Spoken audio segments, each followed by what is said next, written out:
Hello, kamusta tayo? Kamusta tayong lahat? Iska, kamusta ka na? Okay ka ba dyan? Nagpapasalamat ako kay Almighty Father dahil pasyensyoso siya sa ating lahat. Kahit makulit tayo, no? Nagtitiis imbis na tayong magtiis, si Almighty Father, ang pinagtitiisan niya tayo. Inaantay niya tayo. Napaka-vast nung pagmamahal sa atin ni Almighty Father, tsaka ni Jesus Christ. Hindi matutumbasan yung pagmamahal nila sa atin. Kahit makulit tayo, iniintindi tayo ni Almighty Father tsaka ni Jesus Christ. Kaya dapat natin silang papurihan at pasalamatan sa lahat. Sa lahat-lahat.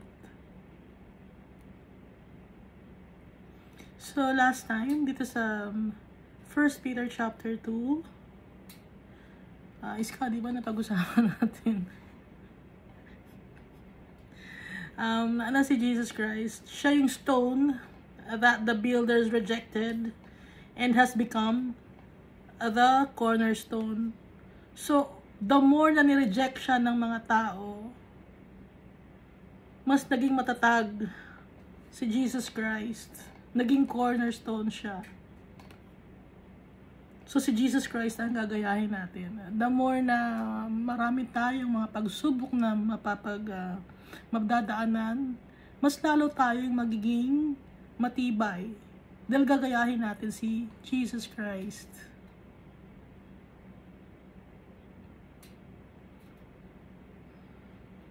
At yung strength ni Jesus Christ, yung kindness niya, yung gentleness niya, yun ang mas matindi pa kaysa sa anumang galit o pagwawala natin at paghingi ng hustisya sa mundong ito. Kaya dapat kind tayo, tsaka gentle tayo sa mga tao.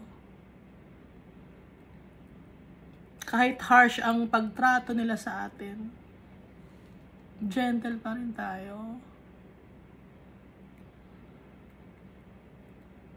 So, ang nananawagan na to, no, ang nagsulat nito ay si Peter, na kahit sa mga emperor, sundin ang mga ipinag-uutos. Magpasakop sa gobyerno. Hindi magrarally, hindi magagalit, hindi mag-aaklas. Kahit si Peter ay ipinagutos na patayin ng government.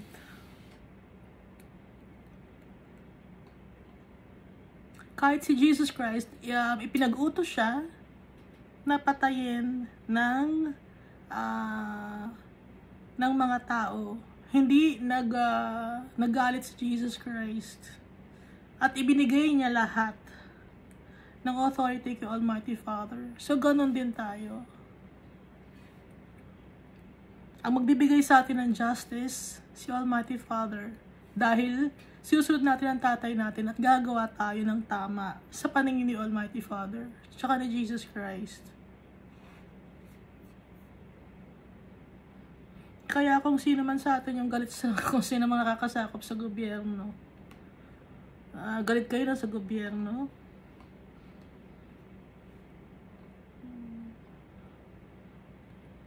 hindi pwede yun. Ayaw ni Almighty Father na nagagalit tayo sa gobyerno, na nagsasalita tayo ng masama sa gobyerno, kasi yung government ang itinatag ni Almighty Father para mag-check sa atin na dapat gumawa tayo ng tama. Kasi yung government naman ang pag nakagawa tayo ng kasalanan yun sa bayan or sa nation, ikukulong tayo kasi masama yung ginawa natin. Pero kung wala naman tayong ginagawang masama at nakulong pa rin tayo or naparusahan tayo kahit wala tayong ginagawang masama, ibibless tayo ni Almighty Father.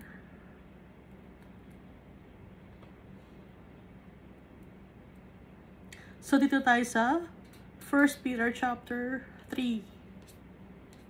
Wives, in the same way submit yourselves to your own husbands, so that in any of them do not believe the word, they may be won over without words by the behavior of their wives when they see the purity and reverence of your lives. So ito, para ito sa mga babae na may asawa. Sabi magpasakop sa mga asawang lalaki ang mga babae. Dahil kung hindi believer ang lalaki, kung hindi follower ni Christ, dapat makita sa gawa ng isang follower ni Christ na babae ang salita ng Diyos. Dapat maging maayos siyang babae. Pure siya dapat. At kagalang-galang ang pinapamuhay niya.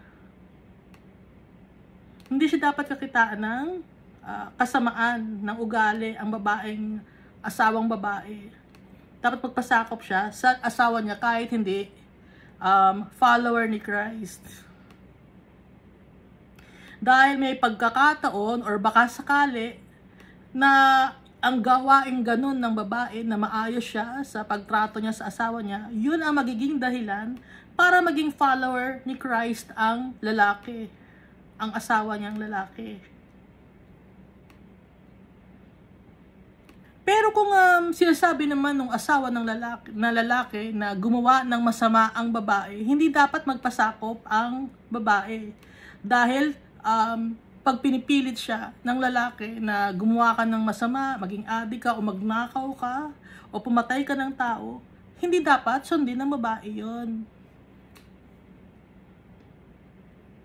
Okay? Kasi itong submit lang naman for yourselves to your own husbands. Ito yung magpapasakop ka, gagawin mo yung tama sa paningin ni Almighty Father. Pero kung inutusan ka ng asawa mo na gumawa ng mali, hindi mo dapat sundin yon. Ang dapat sa babae na yan, magpipray siya kay Almighty Father. Dahil ang babae na yon ay isi-save ni Almighty Father sa lahat ng kapahamakan. Ihihiwalay siya sa mga tao na gusto siyang sirain. Kaya dapat laging magpe-pray ang babae. Kung hindi siya pwedeng dahil magpasakop sa lalaki kung sasabihin ng lalaki na gumawa siya ng mali eh. At sa Bible, may divorce. Okay? Inaalaw ni Jesus Christ tsaka ni Almighty Father ang divorce. Matthew chapter 19 verses 8 up to 9.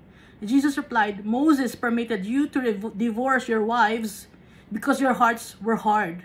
But it was not this way from the beginning. Sa umpisa, hindi pwede ang divorce. I tell you that anyone who divorces his wife, except for sexual immorality, and marries another woman, commits adultery. So, dapat makita natin dito yung except for sexual immorality. Okay? Kasi may mga tao hindi na nakikita yung except sexual immorality, no? Kaya dapat makita natin, magbasa tayo ng maayos. Nagpray tayo kay Almighty Father para maintindihan natin yung mga babae dyan na may problema or lalaki na may problema sa asawa nila. Magbasa tayo ng Bible para makita natin, mawala yung ating guilty conscience, para makita natin yung katotohanan, except for sexual immorality. Ibig sabihin, kung nakagawa ng sexual immorality yung babae o yung lalaki, pwede mo siyang i-divorce. Yun ang sabi ni Jesus dito sa Matthew chapter 19 verse 8 to 9. Dito naman sa Matthew chapter 19 verse 6. Di ba sinabi ni Almighty na nakaslagay dito sa Matthew chapter 19 verse 6, so they are no longer two but one flesh. Whatever God has joined together, let no man separate. Kung ano ang pinagbuklod ni Almighty Father, walang tao ang makakapaghiwalay nun. Nakalagay, walang tao. Sino lang ang makakapaghiwalay nun? Si God, pwede niyang paghiwalayin ang dalawang tao. Kung nakakasira ang asawa sa kanyang partner, nakakasira siya ng buhay ng tao. Kung mapupunta naman sa impyerno ang kaluluwa ng isa or makapatay ang isa, Ano ang gusto ba ni Almighty Father yon? Hindi gusto ni Almighty Father yon. Hindi kayang paghiwalayin ng tao. Pero si Almighty Father, kaya niyang paghiwalayin. Si Almighty Father ang gagawa ng paraan. Hindi ang tao.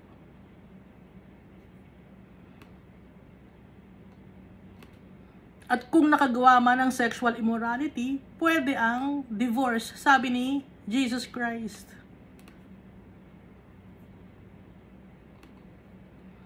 No? Pag may nakikita ko na ganito tungkol sa mag-asawa, ibinabanggit ko itong divorce, at saka yung kung ang pinagbuklod ni Almighty Father, wala makakapaghiwalay na tao. Walang makakapaghiwalay talaga. Kundi si Almighty Father lang ang makakapaghiwalay.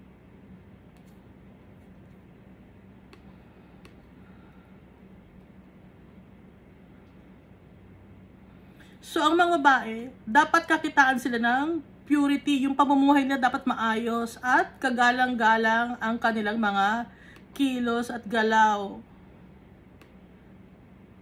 Your beauty should not come from outward adornment. Yung kagandahan ng babae, hindi dapat sa makikita sa outward adornment or sa kung anumang mga, ituloy natin muna, no? Your beauty should not come from outward adornment, such as elaborate hairstyles, and the wearing of gold jewelry or fine clothes. Hindi sa damit, hindi sa alahas, hindi sa pag-aayos ng buhok, hindi sa outward, sa physical appearance, nakikita ang beauty ng babae. Kasi ang babae talaga, no, gusto nila talaga gumanda sila, no? Gusto ko rin gumanda. Wala nang pag-asa, no? Wala nang pag-asang gumanda. Kaya ang iba ang ginagawa para gumanda, sa physical appearance, inaayos nila, maraming masyadong makapal ang makeup, gano'n, yung buhok, kung ano-anong ginagawa sa buhok, kung ano-anong nilalagay sa katawan na alahas, at kung ano-anong mga klaseng damit ang isinusuot para gumanda. Ganun talaga mga babae, no? Pero hindi dapat doon makita ang kagandahan ng babae. Dahil lahat ng yon nawawala, lumilipas. Rather, it should be that of your inner self. Sa kalooban, yung puso dapat natin ang maayos. The unfading beauty of a gentle and quiet spirit, which is of great worth in God's sight. Gentle and quiet spirit. Kasi may mga, hindi naman mababanggit ito ni Peter, kung hindi niya nakita na may babae mga nagwawala, na mga makukulit, na medyo magaslaw. Kaya binanggit ito ni Peter, kasi may mga nakita siya, no? At pinapasabi rin sa kanya ng Holy Spirit ito, na dapat ang mga babae gentle, and quiet spirit. Hindi mabunganga. Yung gentle and quiet spirit, yung strength mo, nasa inner self mo, yung strength mo. At hindi dapat sinasakop ang lalaki. Hindi ginagawang under desire ang mga lalaki. Dapat nirerespeto nila ang asawa nila. For this is the way the holy women of the past who put their hope in God used to adorn themselves. They submitted themselves to their own husbands. So yung noon araw, yung mga babae noon na sila Rebecca, si Rachel, si Sarah, si Eve, yung mga babaeng nabanggit nung sa Old Testament, nagpasakop sila sa mga asawa nilang lalaki. Nirerespeto nila ang asawa nilang lalaki bilang head of the family, ang lalaki, dahil sinusunod nila si Almighty Father.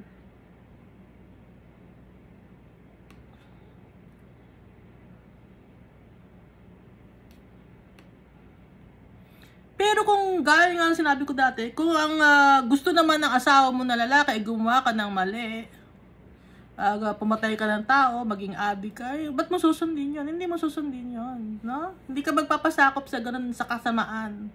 Dahil gawain na ng demonyo yun.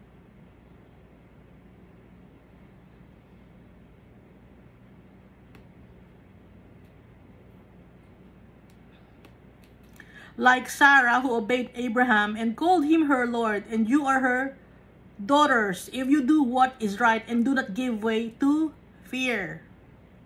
So tayo, matatawag tayong anak ni Sarah kung ginagawa natin ang tama, ang mga babae. No? At hindi tayo matatakot. Kasi kaya lang naman gustong sakupin ng mga babae ang mga lalaki dahil takot ang mga babae, no? Gusto nilang i-control yung mga lalaki dahil takot yung mga babae na hindi natin alam sa kung ano mang dahilan kung bakit gustong i-control ng mga babae ang mga lalaki. Hindi ko alam. Pero kaya sila gustong mag-control ng mga lalaki dahil nga takot sila yung mga babae na yon. So, gustong i-manipulate ng mga babae ang mga lalaki. Pero hindi tayo dapat ganon, no? Bilang mga Christians na kayo may asawa kayo. Kung sino man sa inyo may asawa, alam ko nagpapasakop kayo sa mga asawa ninyong lalaki. At natutuwa si Almighty Father sa ganon.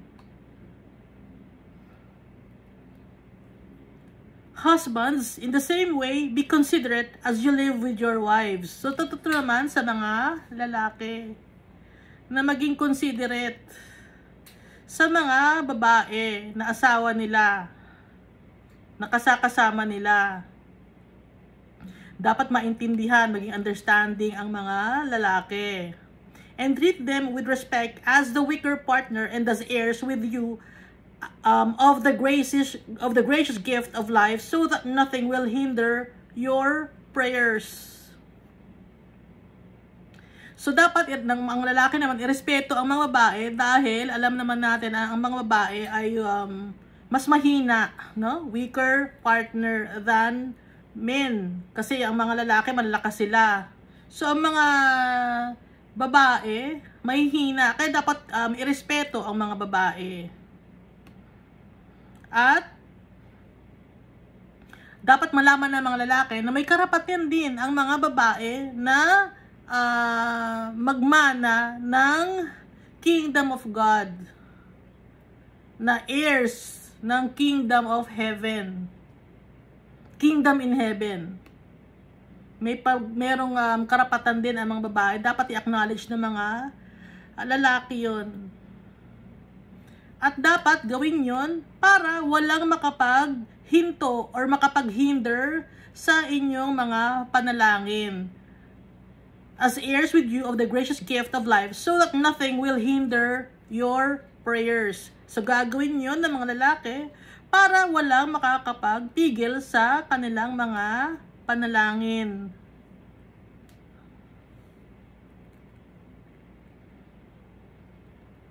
So, binanggit ni Peter to yung tungkol sa mag-asawa kasi nga si Peter, may asawa siya. So, dito,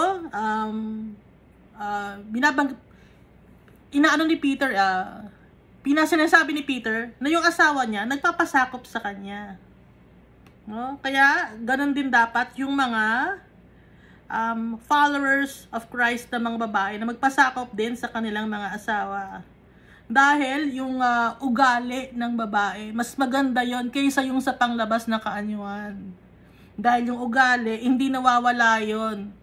Pero yung physical appearance, yung beauty ng babae, nagfe-fade yan, tumatanda, nagkakapeklat, nagkakakulubot, ganon. Pero yung ugali ng babae, yun ang mas maganda na ma-retain ng babae. Yung magiging gentle, yung pagiging kind, at mapagmahal sa kanyang asawa.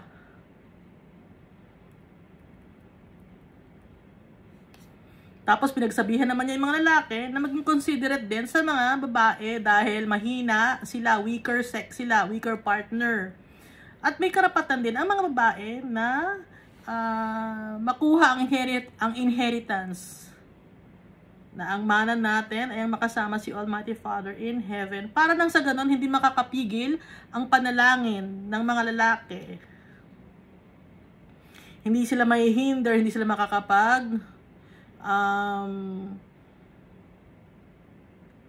hindi maihinder, hindi mai-stop ang prayers ng mga lalaki na dinggin ni Almighty Father.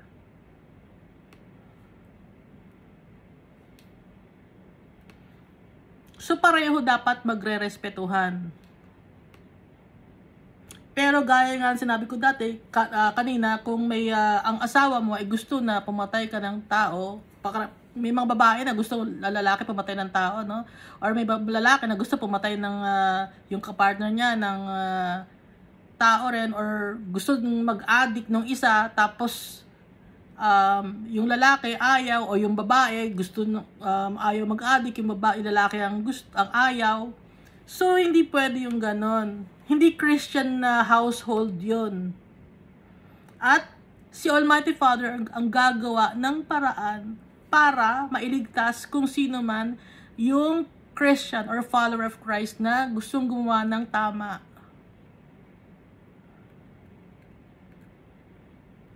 Kasi meron dyan, hindi pipigilan natin pag kailangan magkasama yan. Hindi naiintindihan ng ibang mga tao yon. Kasi ang nakita lang nilang verse is yung kung ano ang pinagbuklod ni Almighty Father, walang tao ang makapaghihiwalay. Hindi nila naisip na tao ang hindi magkakapagpahiwalay, no? Kundi si Almighty Father ang gagawa ng way para ma-save yung Christian na naagrabyado. At si Jesus Christ, tinatanggap niya ang divorce kung gumawa ng sexual immorality ang babae o yung lalaki. Pwede ang divorce.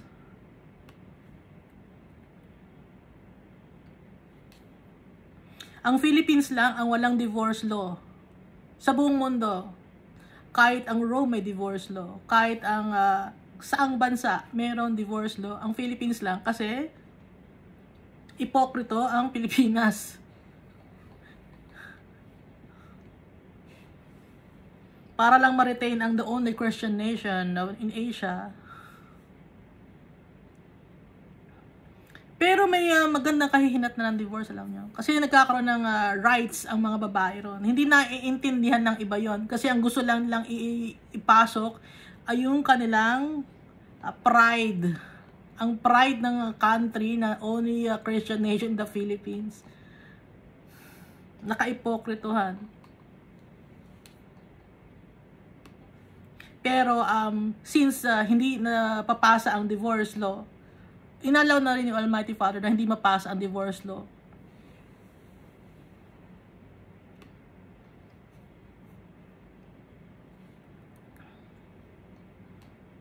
Verse 8 na tayo, no?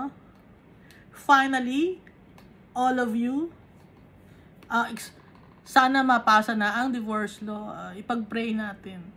Para hindi na rin mahirapan yung ibang mga babae. Kasi karamihan ang nahihirapan ang mga babae. Dito sa verse 8. Finally, all of you, be like-minded. So finally, sinabi dito ni Peter, na lahat kayo, maging iisa ang isipan. Be sympathetic, maging maawain. Love one another, mahalin ang bawat isa. Be compassionate, maging maawain. And be humble. Dapat mamuhay tayo ng payapa.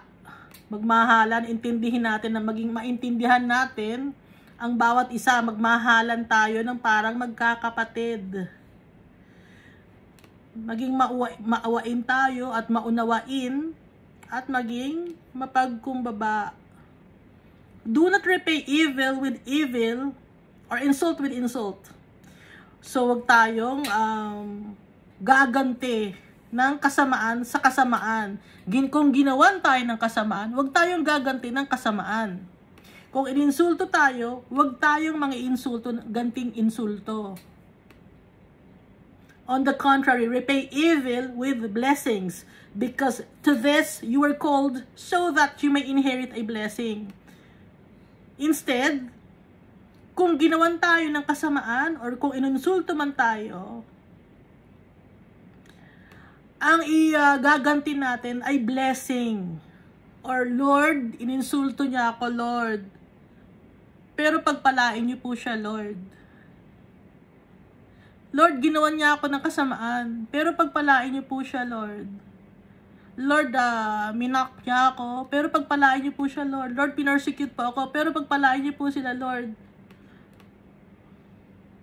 Lord, ginawan po nila ako ng kasamaan, pero ibinibigay ko sa iyo sila, at pagpalain niyo pa po sila. Dahil gagawin natin yon para makuha naman natin ang blessing natin. Parang si Jesus Christ, hindi siya gumawa ng kasamaan sa mga taong gumawa ng masama sa Kanya. Ganon si Jesus Christ. Kaya ganon din tayo. Magiging matiisin tayo. Dahil si Jesus Christ, matiisin siya. Nahirap gawin, ano? Pero mapagtatagumpayan natin ang lahat dahil kay Jesus Christ. For whoever would love life and see good days must keep their tongue from evil and their lips from deceitful speech.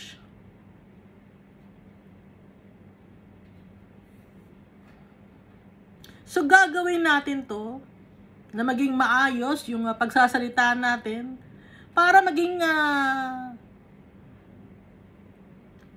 maganda ang buhay natin.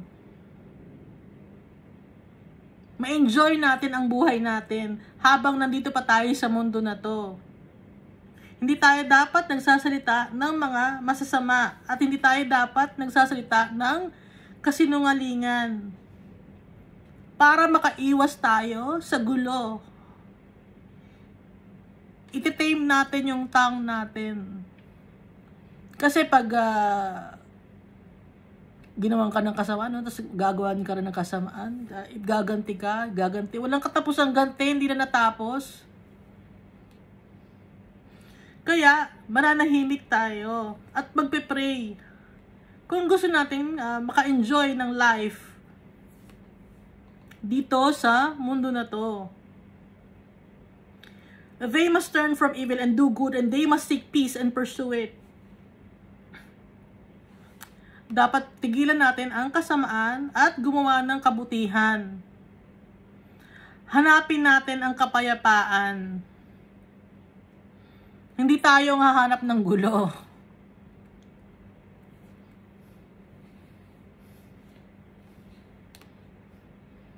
Dahil yung, alam pag naninira, no, may naninira sa'yo, tapos gaganti ka ng paninira, hindi na natapos ang gulo. So, para matapos na ang gulo, huwag tayong gaganti. Para matahimik. Dahil tayo ang nakakaintindi, dahil tayo ang followers ni Christ. For the eyes of the Lord are on the righteous, and His ears are attentive to their prayer. But the face of the Lord is against those who do evil. So, itong verses 10 up to 12, makikita rin ito sa Psalm chapter 32, verses 12 up to 16. Ito yung sinulat ni David. Yung mata ni Almighty Father, lagi siyang nakikinig at tumitingin sa mga taong gumagawa ng tama. Sa mga prayers, no? Ng mga taong gumagawa ng naayon sa gusto niya ni Almighty Father at ni Jesus Christ. But the face of the Lord is against those who do evil. Ayaw ni Almighty Father na gumagawa tayo ng kasalanan, ng masama. Para madinggin or dinggin ni Almighty Father at ni Jesus Christ ang prayers natin. Dapat maging maayos tayong tao.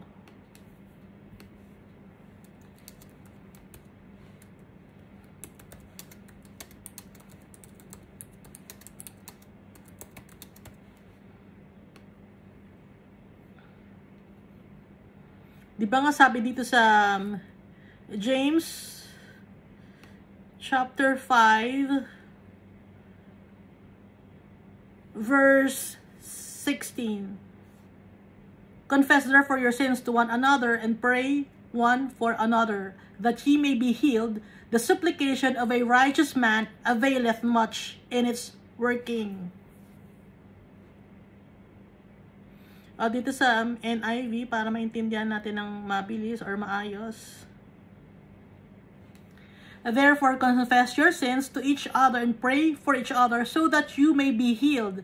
The prayer of a righteous person is powerful and effective. Kaya kung magdadasal tayo, hihingi tayo dapat ng tawad kay Almighty Father sa lahat-lahat ng mga nagawa nating kamalian, para dinggin ni Almighty Father ang mga panalangin natin. Dahil ang panalangin natin ng righteous person or yung gumagawa ng tama, doon nakatingin si Almighty Father. For the eyes of the Lord are on the righteous, and His ears are attentive to their prayer. Attentive si Almighty Father, tsaka si Jesus Christ sa prayers ng mga tao na gumagawa ng correct sa paningin nila. Pero ayaw ni Almighty Father tsaka ni Jesus Christ yung mga tao na gumagawa ng kasamaan. Hindi dinidinig ni Almighty Father ang prayers ng mga taong gumagawa ng masama. Sa verse 13 na tayo, no? Who is going to harm you if you are eager to do good? Sinong mangnanakit sa atin kung gagawa tayo ng tama? Sabi dito sa verse 13. O verse 14. But even if you should suffer for what is right, you are blessed. Do not fear their threats. Do not be frightened.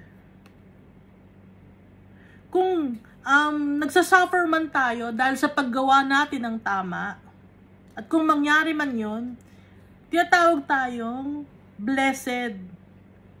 Don't be afraid of things that you fear. Do not dread those things, but respect Christ as the Holy Lord in your hearts. Makikita ito sa Isaiah chapter 8 verses 12 up to 13. Huwag tayong matatakot kung gumagawa tayo ng tama, pero nagsasuffer tayo. Hindi tayo dapat matakot sa mga banta ng mga tao dahil alam natin na tama ang ginagawa natin sa paningin ni Almighty Father. Hindi dapat tayong mangamba.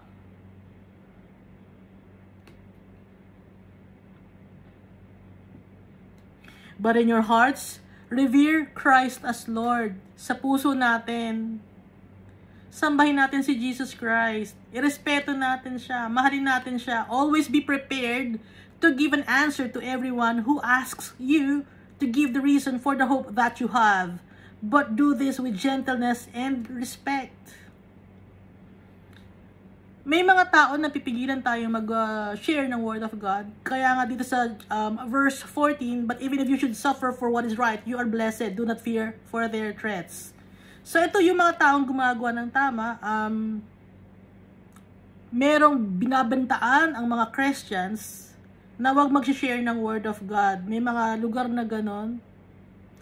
Pero hindi tayo dapat matakot. Instead, lagi tayong magpe-pray at lagi tayong maging prepare sa kung ano man ang dapat na isagot natin sa kahit sino man, kung bakit ganon, kung bakit ang actuations natin ay nag-share tayo ng Word of God, kung bakit nagbibigay tayo ng hope para sa mga tao dahil kay Jesus Christ. Dapat alam natin kung ano ang isasagot natin. Pero kung sasagot man tayo, do it with respect and gentleness, gaya ni Jesus Christ. Si Jesus Christ, nag-suffer siya for doing right. For doing the right things. Nag-suffer si Jesus Christ.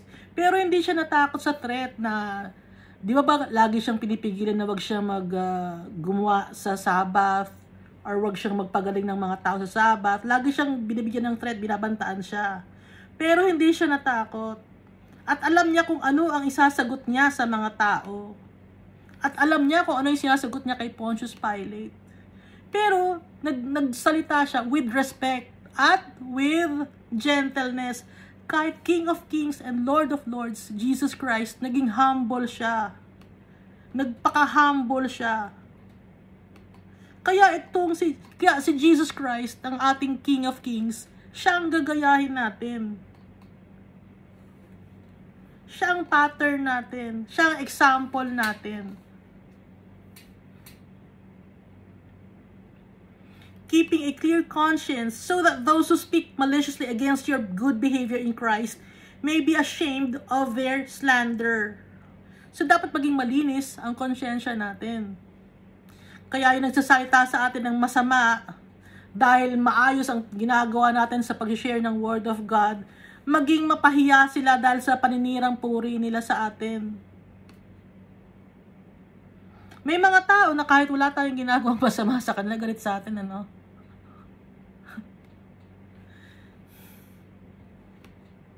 Kahit maayos ang trato natin sa kanila, ang galit sila sa atin. May kinaiinisan nila. Alam ko yon, naranasan ko na yon. Kahit wala kang ginagawang tama, kahit wala kang ginagawang mali, naiinis. Bakit ganon? Pero kahit ganon ang trato sa atin, hindi tayo magagalit. Dahil in the long run, kung pinapamuhay natin ang Word of God, ang salita ni Jesus Christ, mapapahiya yung mga naninirang puri sa atin. Mapapahiya sila. Dahil ang ginagawa natin ay naayon sa Word of God, mapapahiya ang mga naninira sa atin. Kaya hindi tayo dapat matakot. Ang sandigan natin, si Jesus Christ. May mga tao na gusto nila na sundin natin sila. Dahil follower ako ni Christ, hindi ko ginagawa yung mga gusto ng ibang mga tao na mga nakakasama ko at nagagalit sila, naiinis sila kasi hindi ko ginagawa. Yung faith na gusto na lang ipataw sa akin. Magiging firm tayo dapat sa ating faith in Christ.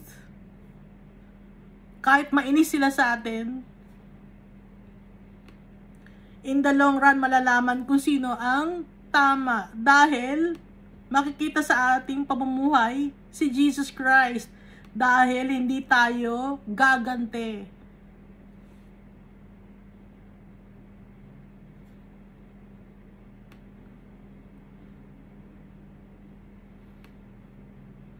Gagayahin natin si Jesus Christ. For it is better if it's God's will to suffer for doing good than for doing evil. Mas mabuti na nagsasuffer tayo sa paggawa ng mabuti kaysa sa paggawa ng masama. Dahil pag nagsasuffer tayo dahil sa paggawa ng mabuti, meron tayong blessings na galing kay Almighty Father dahil nagtitiis tayo. Dahil meron tayong self-control na isa sa fruits of the Holy Spirit. At may forbearance tayo na isa rin sa fruits of the Holy Spirit. For Christ also suffered once for sins, the righteous for the unrighteous, to bring you to God. He was put to death in the body, but made alive in the Spirit. Si Jesus Christ, nagsuffer din siya. Minsan, dahil sa kasalanan natin, kaya nagsuffer siya. Siya ang righteous. Ang kasalanan natin, tayo yung mga unrighteous.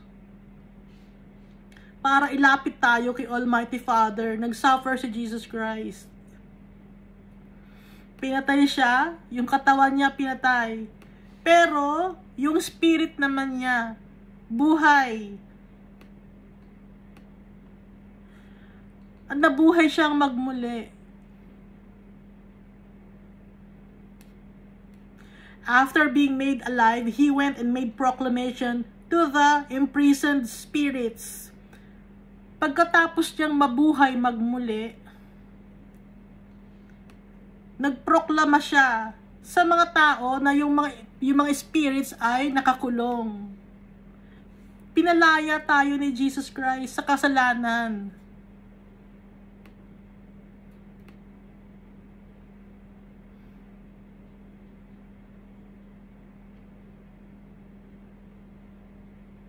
Yung Diyos natin, siya ang nagpalaya sa atin sa kasalanan.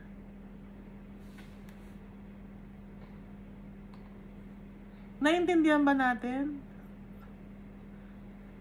Yung Diyos natin, pinalaya tayo sa kasalanan.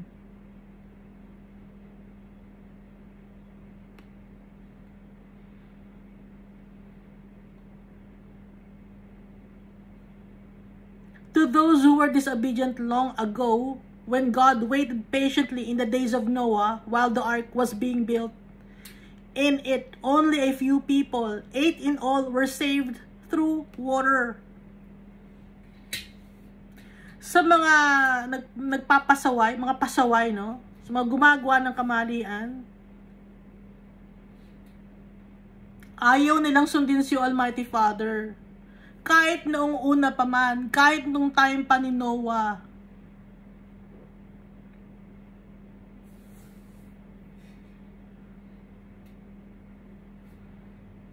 So naka-imprison tayo sa kasalanan.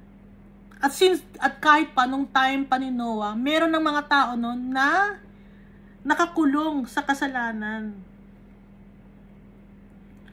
Pero si Almighty Father, nag-antay siya. Matagal ang pinag-antay niya. Habang ginagawa ni Noah yung ark.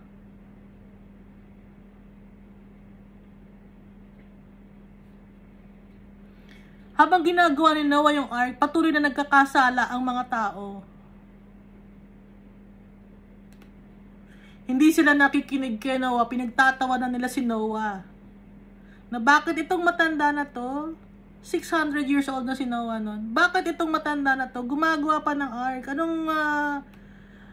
Anong meron dito? Pinagtatawanan nila si Noah. Pero sumunod si Noah at si Almighty Father nag-antay hanggang matapos yung ark. At nung natapos yung ark, konting tao lang ang nasave sa tubig, sa baha. 8 lang na tao ang nasave sa baha. So si Noah, yung asawa niya, yung 3 anak niya, at yung mga asawa ng 3 anak niya. So 8 lang ang tao nun. Pagkatapos ng Great Flood. Yung water, ituloy muna natin sa verse 21. So, in it, only a few people, 8 in all, were saved through water. And this water symbolizes baptism that now saves you also, not the removal of dirt from the body, but the pledge of a clear conscience toward God. It saves you by the resurrection of Jesus Christ. So, yung water nung time ni Noah, yung flood, symbolic yun. Yun yung baptism.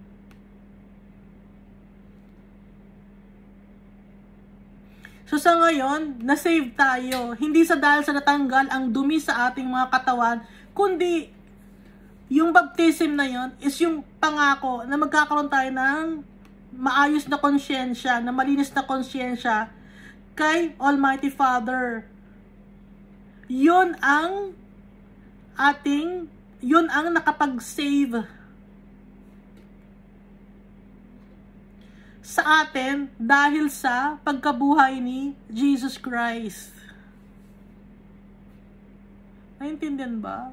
Iska, naintindihan mo ba? Yung sa Noah's Ark, nabago na lahat ng mga tao doon. 8 na lang ang natira. At yung water na yon, symbolic yon, na parang baptism yon, na nalinis ang buong kapaligiran. So si Jesus Christ, nung nabuhay magmuli, nalinis na tayo. Nung nag-resurrect, nung nabuhay siyang magmuli after 3 days, nalinis din tayo sa kasalanan natin. Who has gone into heaven and is at God's right hand with angels, authorities, and powers in submission to Him.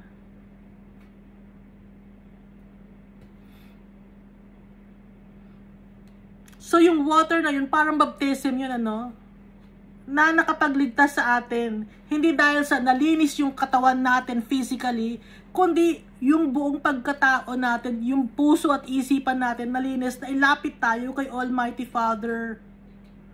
Dahil si Jesus nabuhay magmuli. At ngayon, si Jesus is at God's right side. Si Jesus ngayon ang naghahari over angels, authorities, and powers. Si Jesus Christ.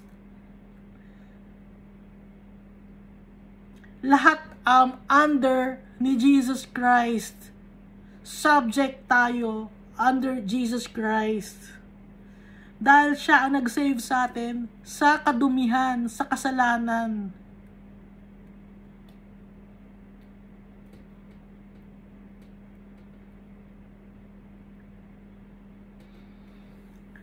Yung itong Bible, kung babasahin natin, lagi tayong tinatawag para iwasan natin ang kasalanan. Talikdan natin ang kasalanan na maging malinis tayo.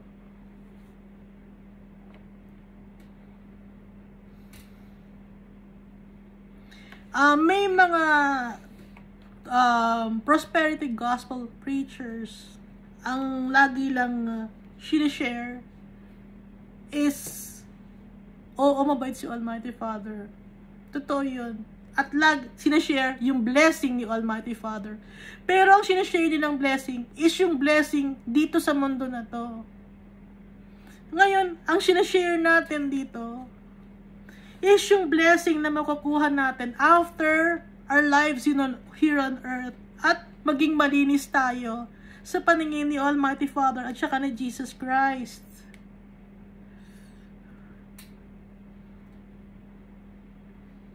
Hindi gusto ng tao marinig yun. Alam ko.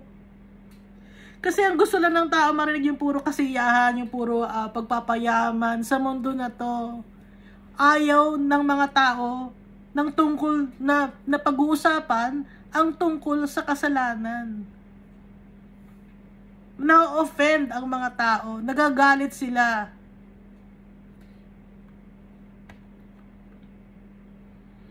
Pero yun ang panawagan sa atin ng Almighty Father. Ang talikdan natin ang mga kasalanan natin.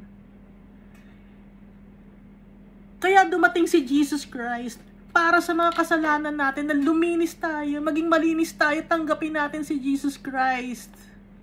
I-acknowledge natin na makasalanan tayo. At talikdan natin, iiwasan na natin, aayawan na natin ang kasalanan.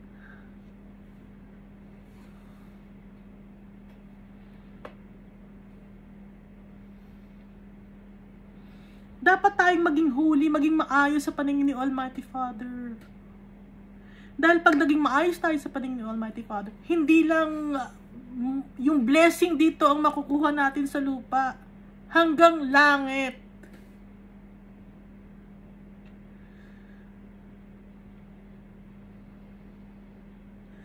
Na yun ang mas importante, yung blessing na makukuha natin sa langit, yung inheritance natin, yun ang pinaka-importante. Bakit hindi natin maintindihan?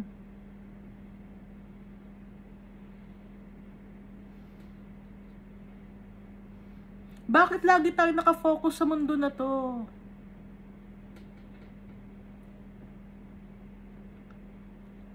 Mabilis lang ang panahon.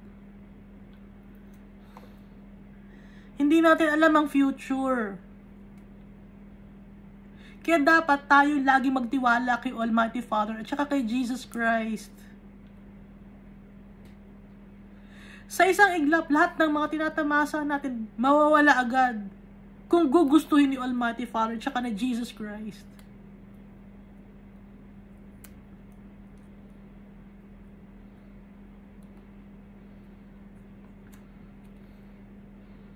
Namumuhay tayong convenient sa ngayon. Dahil sa awa ni Jesus Christ at ni Almighty Father, dahil umaasa sila sa atin, nagtitiwalaan nila tayo, natatalikdan natin ang mga kasalanan natin, pero hindi natin naiintindihan.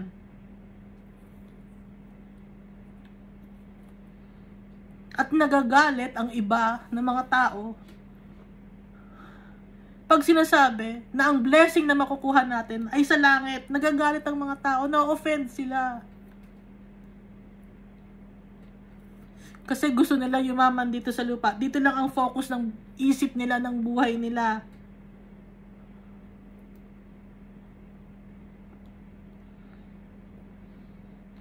Hindi pa ba tayo natututo sa mga taong nakikita natin? Sa mga taong nawala na, hindi ba tayo matututo?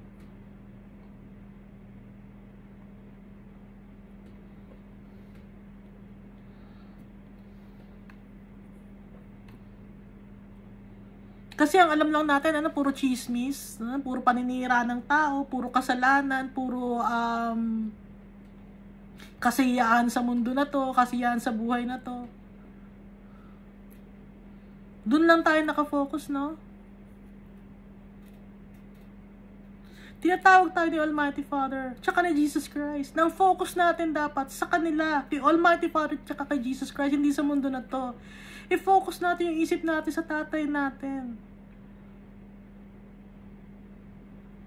Dahil pag nakafocus ang isip natin sa tatay natin, lahat na ng blessings, ibibigay na niya sa atin. Kasama na doon yung inheritance natin in heaven.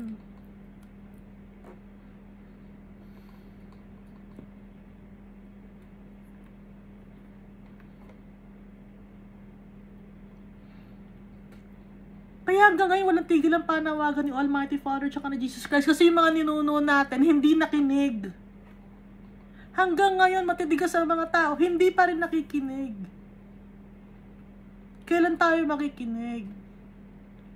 Sa tatay natin.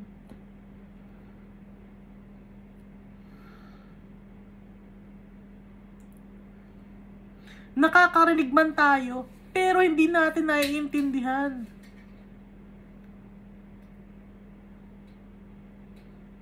Isa ba tayo sa mga tao na tumigas na ang puso natin?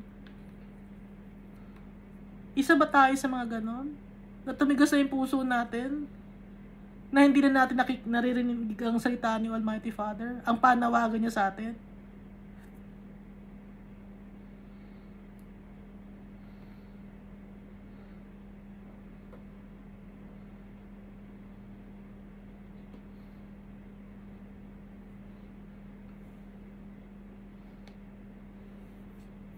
Mahalin natin yung tatay natin. At si Jesus Christ. Sila lang ang tunay na magmamahal sa atin. Sila lang ang tunay na tinatanggap tayo. Hindi nila tayo ginajudge. Kaya sila nananawagan sa atin. Dahil mahal nila tayo. Hindi ba natin naiintindihan yun? Hanggang ngayon? Ano na ba ang edad ninyo? Kaya hanggang ngayon hindi nyo naiintindihan. Ano ba ang naaabot ng isip natin at saka ng puso natin?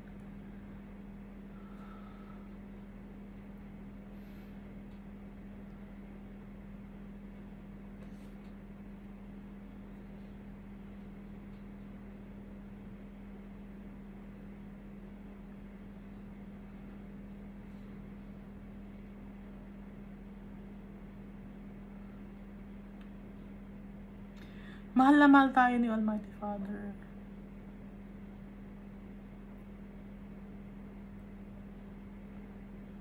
Kailan pa tayo magbabago?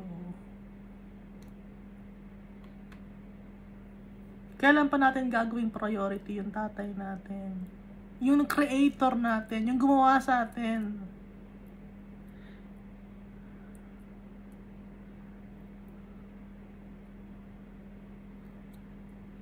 Kailan pa natin i-acknowledge si Jesus Christ na Savior natin? Kailan pa natin siya gagayahin? Pag huli na ba ang lahat, saka natin siya gagayahin?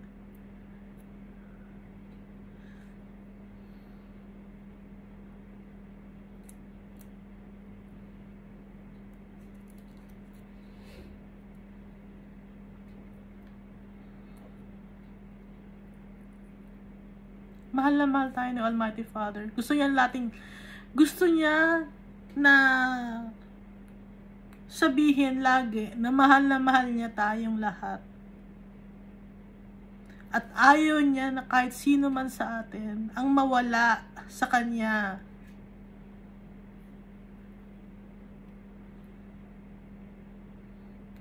Kaya ipinadala niya kahit yung kanyang kaisa-isang anak na si Jesus Christ na walang kasalanan, na mapako sa krus para i-save tayo. Napaulit-ulit kong sinasabi. Napaulit-ulit din ni Almighty Father na sinasabi sa atin. Simula pa noon, una pa man, layuan natin ang kasalanan. Piliin natin siya. Piliin natin yung tatay natin.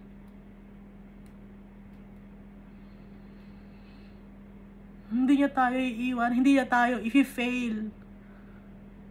Faithful si Almighty Father sa atin. Kumapit tayo sa tatay natin, tsaka kay Jesus Christ.